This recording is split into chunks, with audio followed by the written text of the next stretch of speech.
उत्तर प्रदेश के एक छोटे से शहर देवगढ़ में एक लड़का रहता था। शहर छोटा था, लेकिन वहाँ लोगों की बातें बहुत बड़ी होती थी। हर गली में लोग एक दूसरे की जिंदगी के बारे में सब कुछ जानते थे।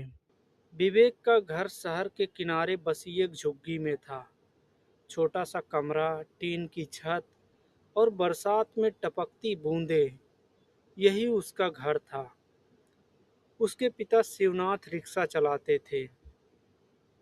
सुबह 5 बजे उठते, रिक्शा साफ करते और बिना कुछ खाए ही शहर की सड़कों पर निकल जाते। शाम को जब लौटते तो उनके कपड़े पसीने से भीगे होते और चेहरा धूप से काला पड़ चुका होता। लेकिन जैसे ही वह घर में कदम रखते, उनकी आंखों में हमेशा एक चमक रहती, अपने बेटे विवेक के लिए उम्मीद की चमक। विवेक सरकारी स्कूल में पढ़ता था। उसके पास महंगे जूते भी नहीं थे, न ही नया बैग था। उसका स्कूल बैग भी असल में एक पुराना झोला था, जो उसकी माँ ने सिलकर बनाया था।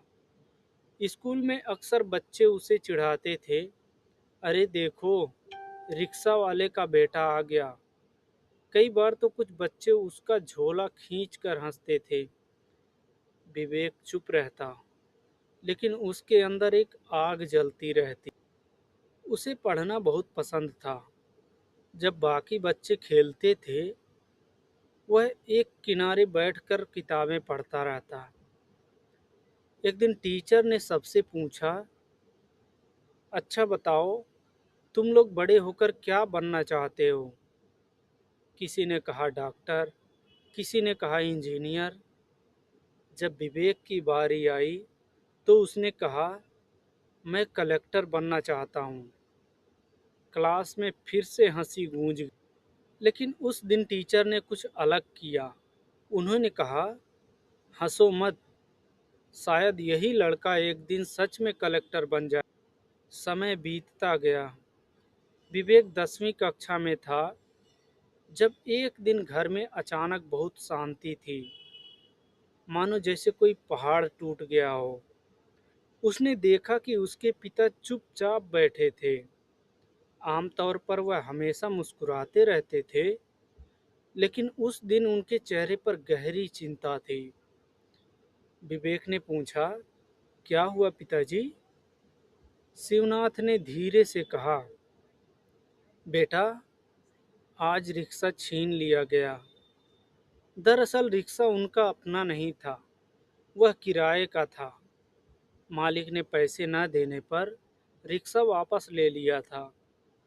अब कमाने का कोई साधन ही नहीं था। उस रात घर में खाना भी नहीं बना। विवेक ने पहली बार अपने पिता को इतना हताश और निराश। उस दिन से उसने ठान लिया कि मैं भी काम करूंगा। वह सुबह स्कूल जाता, दोपहर में पढ़ाई करता और शाम को एक ढाबे पर काम करने लगा। वहाँ वह बर्तन धोता और टेबल साफ करता था। इसके बदले उसे 70 रुपये मिलते थे। वह पैसे घर में दे, लेकिन उसकी सबसे बड़ी लड़ाई शुरू होती थी रात में। जब सब सो जाते, वह एक छोटे से बल्ब के नीचे बैठकर पढ़ाई।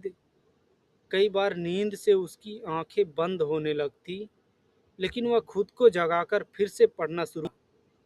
कुछ दिन बाद 12वीं की परीक्षा में विवेक ने पूरे जिले में दूसरा स्थान हासिल। पूरे स्कूल में खुशी की लहर दौड़ गई। अखबार में उसकी फोटो छपी। लेकिन असली समस्या अब शुरू हुई। घर में इतने पैसे नहीं थे। विवेक ने सोचा कि अब शायद उसे पढ़ाई छोड़नी पड़ेगी। उस शाम उसके पिता उसे शहर के एक पुराने बाजार में ले गए। वहां उन्होंने अपने पत्नी के कुछ गहने बेच दिए। विवेक चौंक गया। पिताजी, अब आप काम कैसे करेंगे? शिवनाथ मुस्कुराए, मैं फिर से किराए का रिक्शा चला लूँगा, लेकिन तुम्हारी पढ़ाई नहीं रुकनी चाहिए। विवेक की आंखों में आंसू आ गए। कई साल की मेहनत के बाद विवेक ने यूपीएससी की परीक्षा दी। पहली बार वह असफल हो गया, दूसरी बार भी असफल हो गया, लेकिन तीसरी बार उसका नाम चयन सूची में था। विवेक अब आईएएस अधिकारी बन चुका था। पूरे शहर में जश्न था। टीवी चैनल वाले इंटरव्यू लेने आए। लोग कह रहे थे, देखो, रिक्शा वाले का बेटा कलेक्टर बन गया। लेकिन असली सच्चाई अभी बाकी थी। कुछ महीनों बाद विवेक को उसी जिले में पोस्टिंग मिली। एक दिन वह शहर के पुराने रिकॉर्ड देख रहा था, तभी उसे एक फाइल मिली। उस फाइल में उसके पिता का नाम था। वह चौंक गया। फाइल में लिखा था, शिवनाथ सिंह, पूर्व सरकारी कर्मचारी। विवेक हैरान रह गया। उसे तो हमेशा बताया गया था कि उसके पिता सिर्फ रिक्शा चलाते थे। उसने घर जाकर अपने पिता से पूछा, पिताजी, यह क्या है? कुछ देर तक कमरे में चुप्पी रही। फिर शिवनाथ धीरे से बोले, बेटा, आज तुम्हें सच बता ही देता हूँ। दरअसल कई साल पहले शिवनाथ एक सरकारी दफ्तर में क्लर्क थे। एक दिन उनके सामने एक बड़ा भ्रष्टाचार हुआ। उनसे कहा गया कि वह गलत कागजों पर साइन कर दें।